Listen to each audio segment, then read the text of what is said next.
చాలా producers point of view చెప్తున్నా. అది ఎలా ఉంటుందంటే బాగా ప్యాషనేట్గా ఒక సినిమా నమ్మి చేసి ఒక కథ చెప్పాలి, ఒక ప్యాషన్తో తీసే సినిమాలు వేరు. It all depends on the audience అండి. ఆడియన్స్ ఇలాంటి సినిమాలను ప్రోత్సహిస్తే మళ్ళీ చేయగలం అనే నమ్మకం వస్తూ ఉంటుంది. లేకపోతే ప్రొడ్యూసర్స్ ఈయనే కాదు, నేను what I have observed is ఇది ఒక బిజినెస్ కింద చూడొచ్చు, ఇది ఒక ప్యాషన్ కింద చూడొచ్చు, ఇది ఒక గ్యాంబుల్ కింద కూడా చూడొచ్చు. ఒకే ఇండస్ట్రీ 3 విధాలుగా చూడొచ్చు.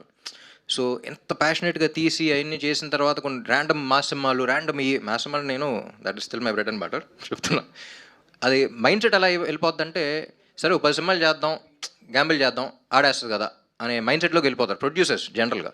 కానీ ఇంత ప్యాషనేట్గా తీసి ఇంత ఆనెస్ట్ రైటింగ్ మీరు అబ్జర్వ్ చేస్తే సినిమా మీ అందరికీ వాళ్ళు నచ్చడం కారణం, మీరు అందరూ ఇంత మంచి రేటింగ్ రివ్యూస్ ఇవ్వడం కారణం honest the way we respected the audience, the way ఏది ఊరికే ఇప్పుడు ఒక సాంగ్ ఇప్పుడు ఒక ఫైట్ అన్నది ఇలా ఎవ్రీథింగ్ ఇస్ వెరీ ఆర్గానిక్. అంటే మహేష్ రాస్తున్నప్పుడు మేము తీస్తున్నప్పుడు కూడా చాలా ఆనెస్ట్గా ఇది ఎక్కడ చీట్ చేయకుండా జెన్యున్గా తీద్దాం, జెన్యున్గా కనెక్ట్ అవుదాం అని చేసిన సినిమా ఇది.